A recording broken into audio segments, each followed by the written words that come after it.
सभा मांझ परि व्याकुल बहु प्रकार कहरोई। तोहि जियत दस कंधर मोहि किया सगति होई।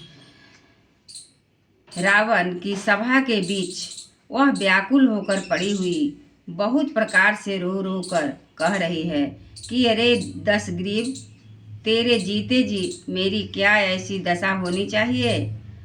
सुनत सभासद उठे अकुलाई, समुझाई गही बाह उठाई। कह संके सकह निज बात, के तब ना सका नग्नि पाता। सुपर्णखा के वचन सुनते ही सभासद आकुला उठे। उन्होंने सुपर्णखा की बाह पकड़कर उसे उठाया और समझाया। लंकापति रावण ने कहा, अपनी बात तो बता, किसने तेरे नाग कान काट लिए।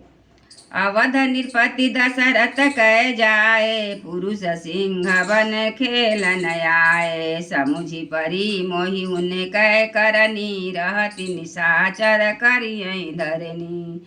वह बोली, अयोध्या के राजा दशरथ के पुत्र जो पुरुषों में सिंह के समान वन में शिकार खेलने आए हैं, मुझे उनकी करनी ऐसी समझ पड़ी है कि वे पृथ्वी को राक्षसों से रहित कर देंगे।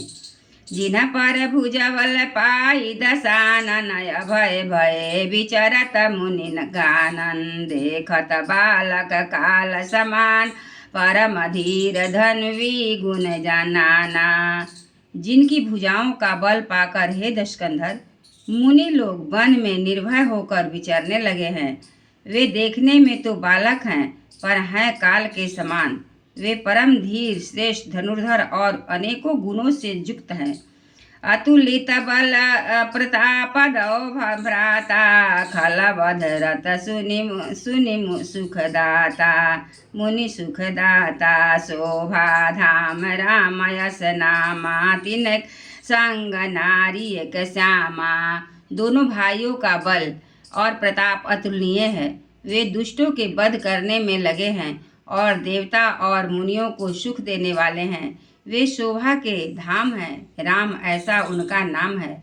उनके साथ एक तरुणी सुंदरी स्त्री है। रूप राशि गुण नारी सवारी, रति शतकोटि तासु बलिहारी। तासु अनुज काटे श्रुति नासा, सुनि तब भगिनी करही परिहासा। विधाता ने उस स्त्री को ऐसी रूप की राशि बनाया है कि 100 करोड़ रति कामदेव स्त्री इस पर निछावर है। उन्हीं के छोटे भाई मेरे नाक कान काट डाले। मैं तेरी बहन हूँ। यह सुनकर वह मेरी हंसी करने लगे। खर दूषण सुनि लगे पुकारा, छन महु सकल कटक उन्हा मारा। खर दूषण तीसरा कर घाता, सुनि 10 शीस जरै सब गाता।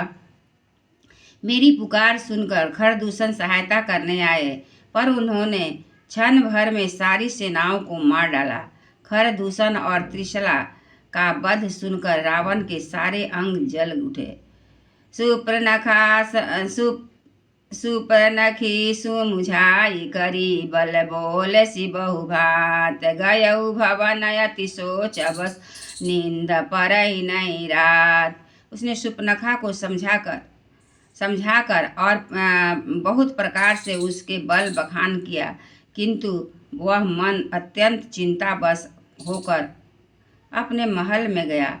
उसे रात भर नींद नहीं पड़ी।